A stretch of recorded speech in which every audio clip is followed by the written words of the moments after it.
City Library. I'd like to head in and start investigating as soon as possible, but are they not open yet? I'm proud to have a plan. The murders were 18 years ago, so I'm sure I'll have to do some digging.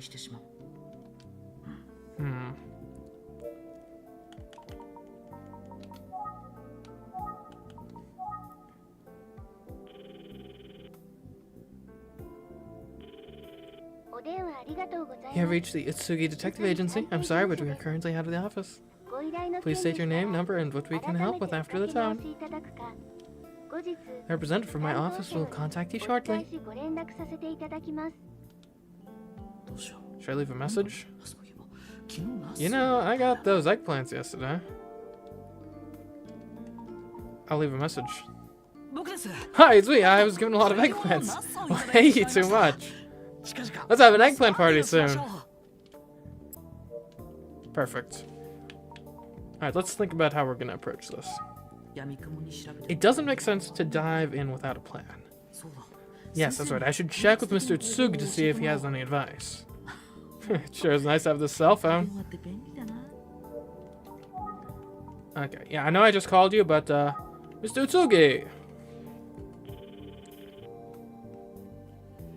You might have an idea of what sort of papers or whatnot were covering things at the time. Hello, Suzuki. Did you forget something that you wanted to ask? Yes, so sorry for bothering you more than once. So I'm about to go into the library to see what I can find about the case from 18 years ago. But I thought I'd check with you first to see if you had any advice for researching, or anything to avoid.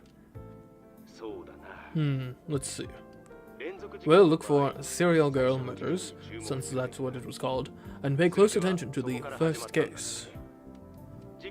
You want to learn how the incident was reported and how the news covered the story that year. Then once you've gone over the material, you'll want to review your notes to see what jumps out. If something seems off, I'd recommend focusing in on that key point and investigating further.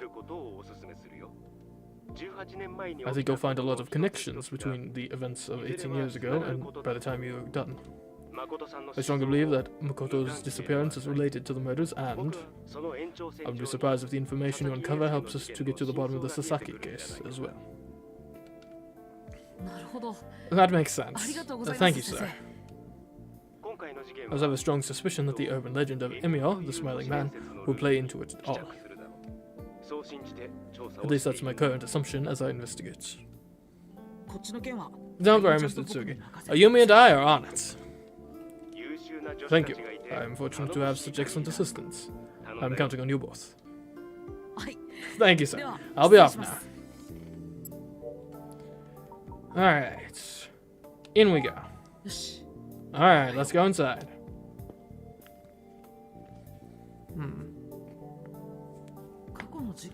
Let's see. I'm guessing newspaper archives will be the best source for information on older cases. Get out the... what's it called? The microfilm? I have a year's worth of papers from 18 years ago to get started on. They're heavy. Anyway, I'll stop whining for now and check them out. Alright, let's go.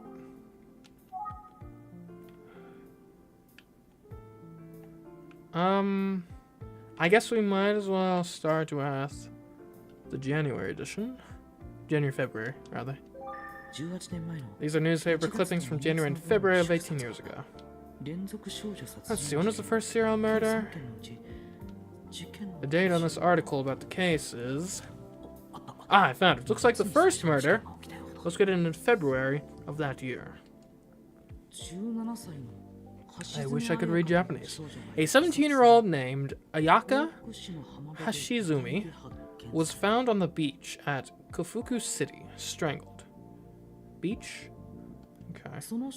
Her house had burned down just the day before, and her father's body was found in the wreckage.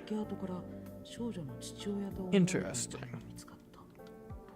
Initial reports suggest that the father may have killed her and then himself. So the father ended up dead too. Later reports pointed to the possibility that a third party may have killed both father and child. Also, the article mentions a missing person who was reported to be close to the girl. There's nothing at all in these articles about the police finding a paper bag on the head of the victim. What caused the fire, and why wasn't Ayaka's father able to escape? And what about that missing person? There are a lot of missing pieces in this first case for sure. 3 victims, 2 deaths, 1 missing person. A fire. In February. Okay. But March to April. These are newspaper clippings from March and April of 18 years ago. It seems there were occasional follow-up articles after the February crime, but not much coverage overall. There isn't any new information that can help me. Okay. What about May to June? These are newspaper clippings from May and June of 18 years ago. Looks like the second murder took place in May, about 3 months after the first. For now, let's dive into the details about the second case. Here we go. The victim was a 15-year-old girl named Sachiko Takagi. Because the second victim was also a young girl who was strangled in Kafuku City, the police announced early on that both crimes may have been committed by the same person. Still, they never did mention the detail with the paper bag. Right, it wasn't reported at the time, I believe, which is part of why we were thinking, or why the theories floated that it could be the same killer again. According to a neighbor of the second victim, the young girl in question came from a troubled home and was often seen crying alone at night. The possibility of a serial killer seems to have sparked more newspaper coverage at the time. The third incident happened in June. Okay. The third incident occurred in June. Here's the article about it. The third victim was Mika Inao, a 17-year-old girl, another teen girl just like the first two. She reportedly had a falling out with friends that day and left her school in tears. However, it seems she didn't go straight home. Instead, she must have been attacked. The third victim was also from Kafuku City and was strangled in the same way as the first 2 victims. The article does mention the possibility of all 3 cases being connected by a common killer. Let's see what they say about the paper bag. Still no mention of it. But this is to be expected. These are newspaper clippings from July and August of 18 years ago. It seems like the serial girl murders garnered a lot of coverage. There were articles every day. Still, despite all the ink spilled, I'm not seeing many details that might help me actually solve the case. September, October? These are newspaper clippings from September and October of 18 years ago.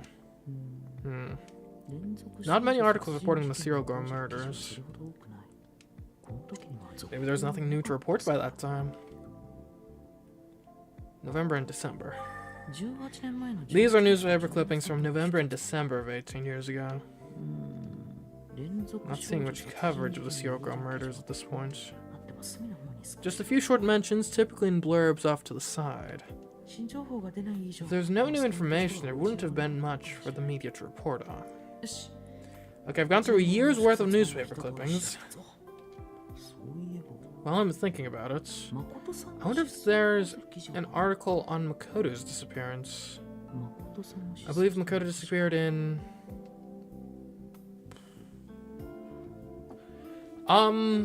It was July. Let's take another look at the clippings from July and August. Is there anything on Makoto? Here we go, just a snippet of an article.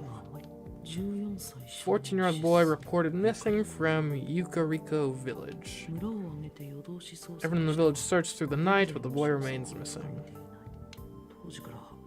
Although the timing was curious, no one suggested a connection to the serial girl murders. Guess it makes sense. That said, both Mr. Utsugi and Inspector Kamada seemed to suspect there was a connection. I've got to get to the bottom of this. Alright, let's think about this. Here's what I've learned so far. The police announced the serial girl murders were most likely committed by a single killer, although it was never mentioned each of the victims was found with a paper bag on their head. With that information, it seems obvious. Anyway, after the second murder, the first case came right back into the spotlight. And while media interest in the serial girl murders remained high for a while, it tapered off around August, probably because there were no new leads or information. Also, no new victims, thankfully, if you don't count Makoto's disappearance. Now, why is that?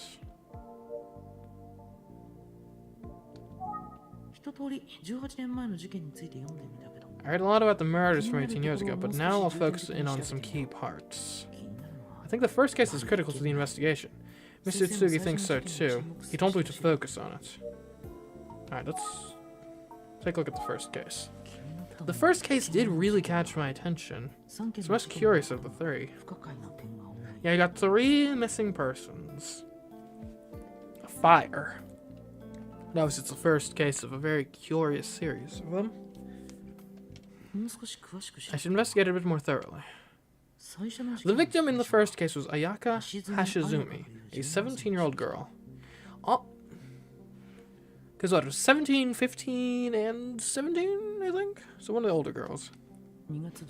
She was found the morning of February 16th in a secluded beach area of Kafuku City.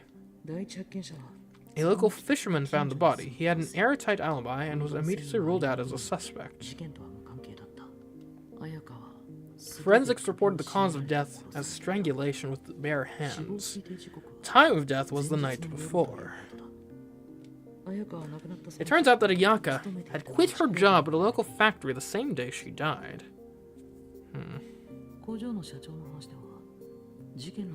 However, her supervisor at the factory reported that she left on good terms and had already given notice. Okay.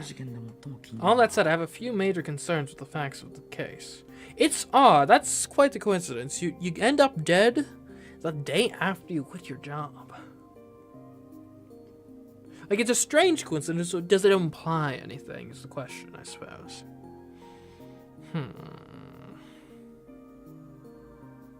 And nothing obvious. Like, the fact that you recently quit your job doesn't mean you've got... all of a sudden people have a motivation to kill you, I wouldn't think.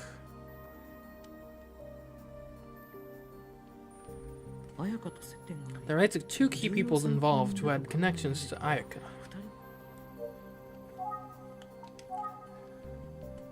One of the key figures was Manabu Hashizumi, Ayaka's father. He and Ayaka lived together in Kafuku City. However, their house was destroyed in a fire the night before Ayaka was found dead. Now, the fire is kind of convenient, I suppose. Alright, imagine this. You're planning on killing your daughter. For some reason. I don't know why. We don't have a motive established. But you're planning on killing your daughter.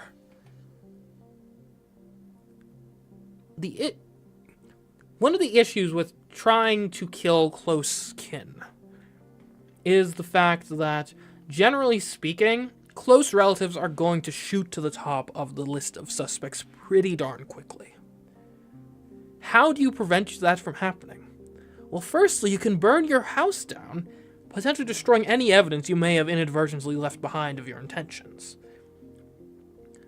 Yeah, if you did, like, some research or something. And keeping in mind, right, this game takes place, I think, in the probably late 80s, early 90s. So this is pre the idea of, like, you're gonna get done in by, oh no, I Google searched how to dispose of a body, and now I'm dead to rights. But yeah, if you had purchased a book to help you with it, or looked at some newspaper articles, or a map to help you know the situation of where it's going. You know, a house fire can be a good way to destroy that evidence. Not to mention, it also gives the opportunity to potentially fake your own death, right? If you just so happen to die in a house fire prior to or directly after the killing, well, either you're just not a criminal or not a really suspect because you couldn't have done it because you're dead at the time of the crime, or it's a moot point anyway because, you know, even if they do think you did it, you're dead already. So what's the point in pursuing it any further? A lot of suspicious coincidences, though. So, like, you quit your job and your house burned down, each within, like, a day of you dying. Like, that's a lot of misfortune. Well, either quitting the job isn't misfortune, per se. It's just kind of moving on to a new phase of your life. It's a very suspicious set of circumstances, though, that's for certain. And a body was recovered in the rooms. It was believed to be Ayaka's father. However, right, okay, we do know there was a third person who went missing around the same time. Is it possible the father, right, in the idea of it's the fake his own death scenario, he somehow, like, kidnaps or something this other person, kills another person, to then use as his doppelganger, basically, as a little fake body, to sell the idea that he died in the fire. Yeah, it all lines up, honestly. Some speculate that the father could have killed Ayaka before returning home and killing himself. Okay, so that's the timeline, right? The idea is Ayaka dies, house burns down later. Theory being, he, like, kills his daughter, then is so racked with grief that he kills himself too. A murder-suicide. But what actually could have happened, he already had some dude kidnapped to take the fall as him. He kills his daughter, goes back, burns his own house down with someone else inside to act as his body to fake his own death. That way, the authorities won't come back to him. Because then, it's either, well, he's dead, so probably not the guy who did it, or they ruled out it's a murder-suicide, in which case they're not looking for you actively anymore, because you're presumed dead. However, that theory didn't necessarily hold up to scrutiny, and what's more, the second and third murders, a few months later, further complicate the situation. Indeed. Because even if Ayaka's father was guilty, he died in the fire, and he couldn't have killed the others, unless he faked his own death. And actually, a house fire, great way to fake your own death if you're trying to get away from, get out from the law. Last but not least, the information about the paper bag was never made public, which strongly implies that all of the victims were killed by the same person. Could it have been the other key person?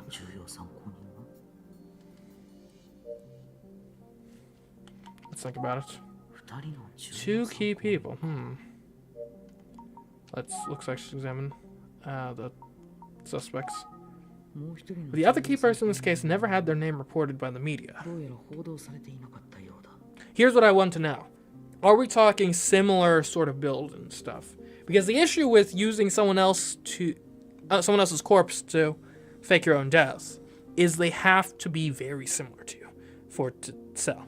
Now, faking your own death via house fire actually helps with this because the body is going to naturally be mangled quite a bit from being charred and burned by the fire. So you'd really only need someone who's, like, generally a match, right? Generally the right height, generally the right build.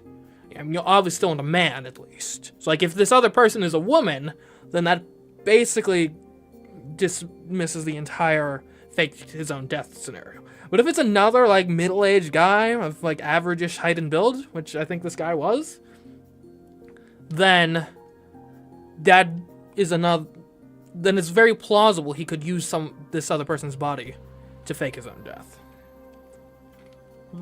The person in question was a young man who was often seen with Ayaka before her death. Ooh, okay. Potential boyfriend. Interesting. He hasn't been seen since she died. So he disappears same night.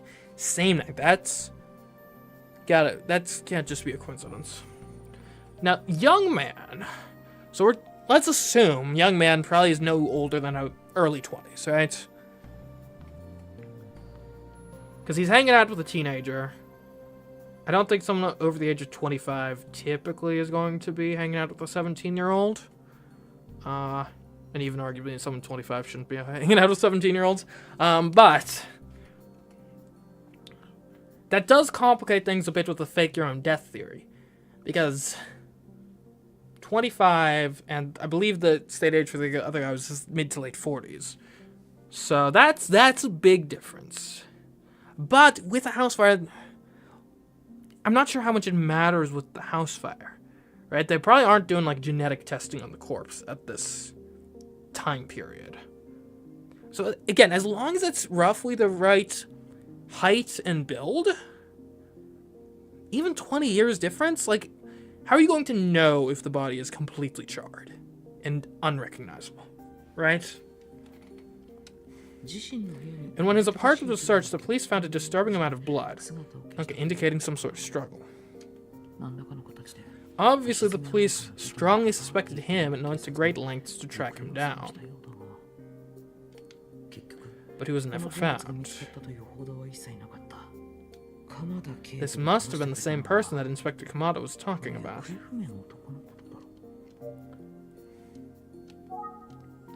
Let's think about this. It's entirely possible that Ayaka's murderer and the home fire were unrelated. Especially considering that all of the victims were young girls of about the same age.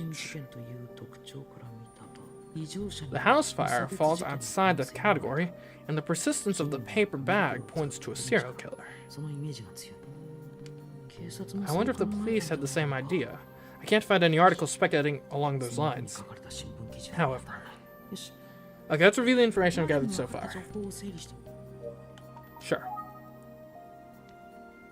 The first murder was 18 years ago, and the first victim was a girl named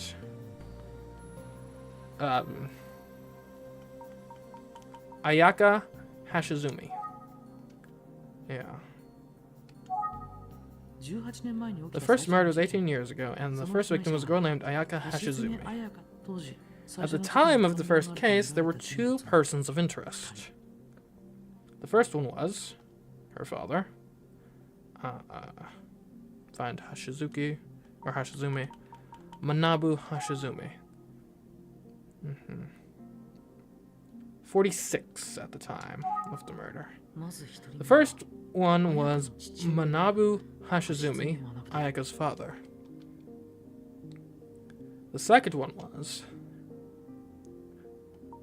I guess just the mysterious dude.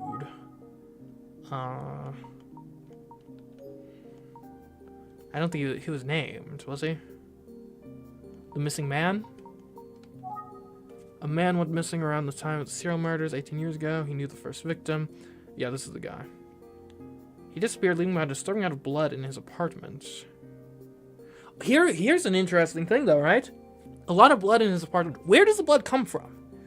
Because Ayaka was strangled to death. That's not a form of murder that's going to produce a lot of blood. Which implies that his disappearance here, or whatever went down in his apartment, is unrelated to Ayaka, to Ayaka's death. This is not the scene of her murder. I think it more strongly implies he was murdered by someone else in his own apartment, and his body is never found. Why is it never found? Because it was planted in the home of Ayaka by her father to fake his own death. Now here's the question. Here's what doesn't really add up. Why does a random middle-aged man with a teenage daughter kill a random dude who knows his... Well, not random. Kill a dude who's acquainted with his daughter and his own daughter, and then fake his own death? What motivates someone to do that? Like, I could see a guy murdering someone getting close to his daughter. That he's like, no, this guy's bad news. You know what? Girl, you gotta stop talking to him. If you're not going to, I'll take matters into my own hands. But if that's the sort of guy we're dealing with, he doesn't then murder his daughter, I don't think. Unless, okay, here's another way this turns out. This guy strangles the daughter to death. The father murders him in revenge. And then to get away with his act of vigilantism, plants the body in his house and sets his own house on fire to fake his own death.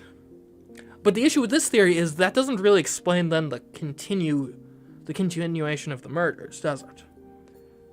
Right? The father in this case does not then. If he just killed this guy in revenge for him killing his daughter, there's no reason he kills other. Well, I mean, you never know. I mean, criminals can be kind of crazy sometimes. I do actually potentially see a world in which he, like, this breaks him mentally and he has basically a thought process along the lines of, like, the world is unfair. This guy took my daughter from me. And if I'm going to feel that pain and suffering, I'm not going to be the only one who feels that pain and suffering. Right? If the world is going to inflict this upon me, I am going to inflict this on the world. That's not bad. That's not bad. Because that explains... That's not a bad motivation, actually. Because I think I've got the mechanics of this set up. More or less. The question is motive. And who of these two... I think one of these two certainly killed the daughter. The question is, did the father actually kill his daughter for some reason? I can't really come up with a reason for that. But, you know, I mean, there's a reason... Typically, close family members are some of the first suspects in any murder case, right? There's plenty of reasons that can crop up over the course of a life living with someone. So that's certainly not implausible. Knowing nothing about the guy, there's certainly all sorts of reasons he could end up killing his daughter.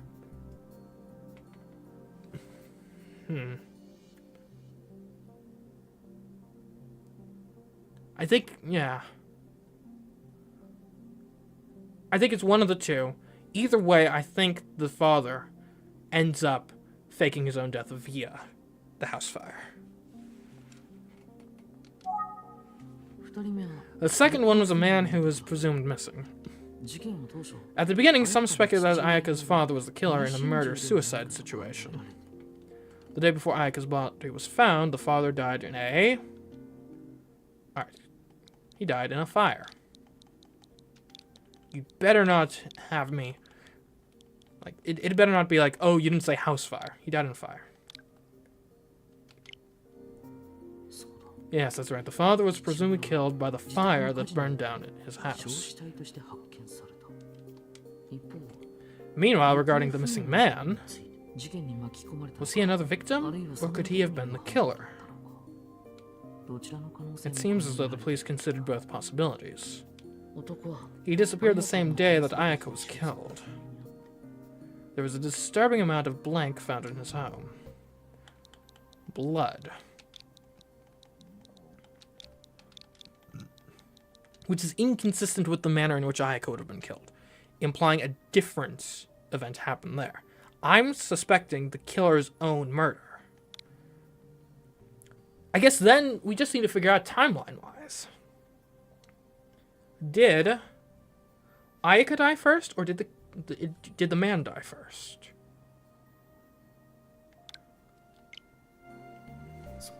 Yes, his home was drenched in massive amounts of blood.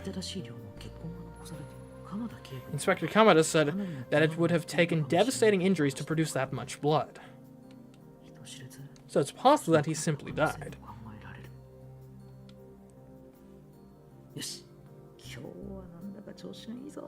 Oh, hey, Downtowns. Welcome to the stream. Yeah, this game is interesting so far. Scratching a lot of the same sort of itch that Danganronpa was, for sure. Alright, I made good progress today. I think that's about all I can determine from my research so far. I'm glad we're finally starting to the point where we're getting a lot of solid clues as to the cases at hand. I'm starting to be able to, put the pieces together and infer some stuff. I'm glad I talked to Mr. Itsugi first. His advice helped me find the right path. But ultimately, the serial murders remain unsolved. The police never found any conclusive evidence. Is there still a suspect out there that was never identified in the previous investigations? Okay, let me open my notebook real quick, because I want to see if I can figure out the timeline here. Hashinzumi.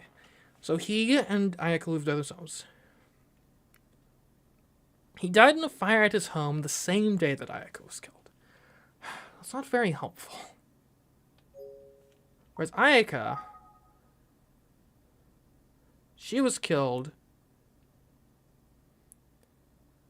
Okay, so the day before her body was found, her home was burned down. Gotcha. So the house burned down in the day, but she was killed the night after her house burned down, I believe, right? Because time of death, they had that. Where is it?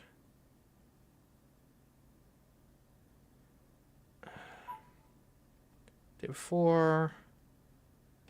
Well, I'm not sure if it's anywhere in these notes specifically, but I believe somewhere it said time of death was the night, right? It was the fisherman. The fisherman had an alibi because, yeah. Pretty sure she died in the night. It seems that the house burned down the day. Which, if that's the case, then that would imply that her father killed her, I think. Do we have anything about the timing of the missing man's disappearance? On the day of the first victim's body was found, he disappeared, leaving behind a disturbing amount of blood. He's one of the people. I guess the question is, I would love to have more specific things. Like, when was each scene found? Because basically, here's my thought process here. If the events are under the idea that the father faked his own death, which I think is the most likely scenario here, because this guy, he's dead for sure. This guy died. He was murdered in his apartment because the blood in the apartment is inconsistent with a strangulation, meaning that whatever happened in his apartment is unrelated to Ayaka. And I mean, it's plausible there could be some sort of struggle where, like, Ayaka fought back and maybe got a stab in on him or something. But it's the way this is described, it's like a lot of blood. Like, grievous amounts of blood. The sort of blood where, like, this guy's got to be at least going to the hospital, if not outright dying on the site. Body's not found on the site, implying body was moved at some point. Who's been moved by? The father. Father uses the body to fake his own death by burning his house down. If the missing man dies, because there's three key events here. There's the disappearance of the missing man, or specifically whatever went down in his apartment. There's Ayaka's murder, and there is the house burning down. The order of these events is very important. I'm assuming that the house burning down has to happen before the missing man is murdered. Because I don't think it makes sense otherwise. I don't think you have a universe in which the house burns down first. Because then if you take the father out of the picture, you don't have anyone at this point who murders the missing man. Right? Because it's logically implausible that Ayaka kills the missing man and gets strangled by him. That can't happen. And if he's dead, yeah, because it's not a mutual death sort of thing. We don't have, like, two bodies discovered in, like, the same sort of place. So I think father has to be the guy who kills the missing man, which means the missing man has to have died before the house fire. I think that logically has to be the case. Now the question here is where does Ayaka's death factor into all of this? If Ayaka's death is after everything, then that implies her father killed her. And not sure why. Motive completely unknown, but it's certainly plausible. If Ayaka's death happens, I don't think there's a universe. Well, yeah. Ayaka's death, I doubt would happen between the two instances, but it's possible. If it happens before the two instances, if Ayaka's death is before the missing man dies, then I think what happens here is missing man murders Ayaka, father murders missing man in revenge, then burns his own house down to fake his death and cover his tracks. That's the theory I'm going with right now. But it's the other way around is certainly a possibility of father kills missing man and then either kills his daughter next or burns his house down next and then kills his daughter. Actually, Ike in the middle probably makes more sense, but it doesn't matter either way for the theory. Regardless, though, all of my theories point to the father still being the one at large, and the father being guilty of at least one murder. And I mean, I could see him... And then that likely makes him the suspect for the other murders, too. I can see it working either way, right? If he killed his own daughter in this method, he might just be a crazy that then kills a bunch of other girls in the same way. Or I can see the idea of, like, the missing man kills his daughter and then he just snaps and decides to take revenge on the world at large. This game seems to be harder than Danganronpa, more complex mysteries. I would hope so, since I think it's just the one mystery in the game, so it'd be somewhat disappointing. But, yeah. The tough thing here with this particular... Well, I guess technically we've got 2 mysteries, because right now we're investigating some mysteries that happened, like 20 years ago, thereabouts, or something? I forget what the exact time was. 18 years ago. And then we've got another mystery in the present that has a lot of parallels to these ones we're investigating now. And the idea being, if we can figure out what happened 18 years ago, that'll give us a link to the present. But yeah, we don't have much to go off of other than, you know, the contemporary reporting and whatnot. Anyways, let's think about this. Now that I think more about the second and third victims, there was a common factor I hadn't considered. They were both seen crying before they were killed. A girl crying.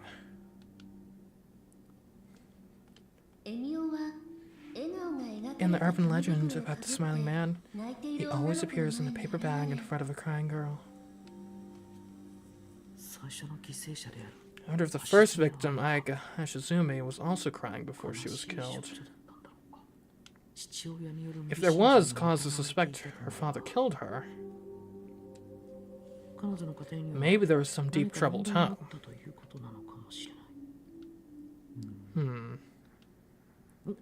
It's getting late and I haven't eaten. I should take care of myself.